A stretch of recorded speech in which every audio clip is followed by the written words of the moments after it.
Hello everyone, it's exactly a year today that I was up in my loft rummaging around and came across all of my level 42 memorabilia. Got it down, put it on this table, got my eldest son Joseph to take me, and we're a year on. I've now had 62,500 views, 157 subscribers, and I'd like to say thank you for everybody that's looked at the clips, particularly obviously all the positive comments that I've got. There's a couple of negatives, but hey ho, everybody's entitled to their opinion, particularly as we've discovered recently on the set list of the next tour. Obviously talking about that, I'm 10 days away from going to my 60th gig. Along this year though, it's taught me a number of things. I'm going to mention particularly Claire Nichols out in Adelaide. She's never ever been to see the band live. So I mean, along this year some people have called me a super fan and stuff like that, and as I have said before, yes, I have seen them 59 times up until today. I've seen them in 5 different countries as well, so yes, there is a bit of a following there, shall we say. But if Claire and I were interviewed, I bet you if anything she probably knows more about the band than I do, and she's probably just as passionate as me. And as I said, I think what I've learnt in this year, there is no big fan, there is no super fan, other than I must admit Joe Scarborough's mum, Maureen. Her display of what she's got was absolutely amazing. I've met some really fantastic people as well, particularly at the 606 Club when Mike, Phil and Wally played together, and I said that was the first time I'd ever met Wally, so that's a real first for me after all these years. But I met Keith Riley, Raymond Pursued, Alison Neves.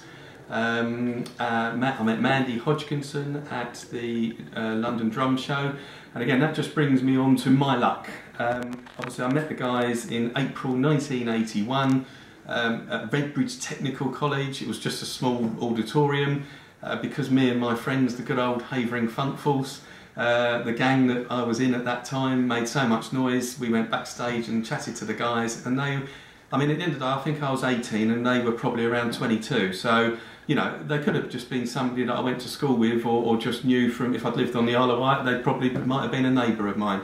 And that's exactly how they treated me and my friends, and have done ever since.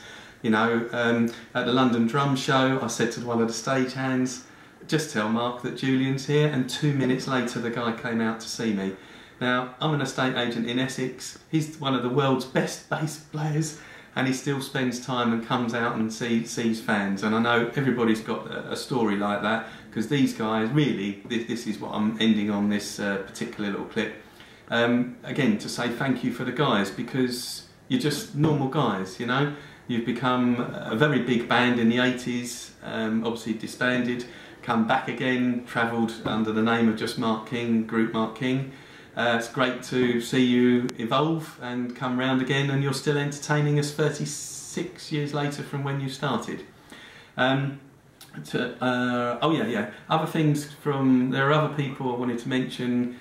Again, going into Ultimate 42, when I first joined, I was never on Facebook. You know, I've sort of gone into social media now a little bit. And again, people like Paul Waller, Toby Kift, have introduced me to stuff that I just never even knew about.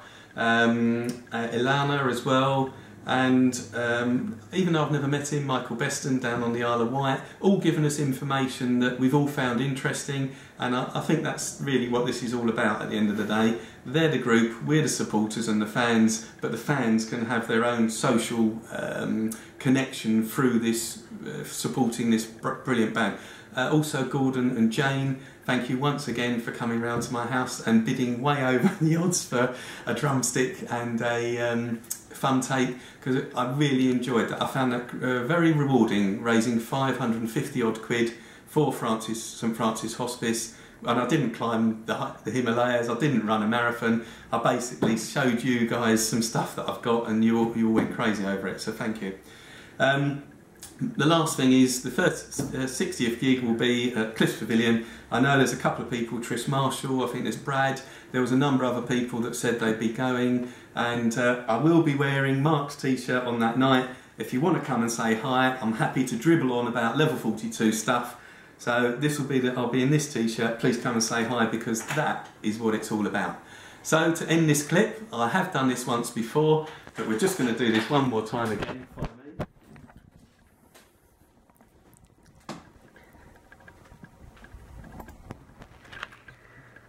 Bye bye, everybody. Bye bye.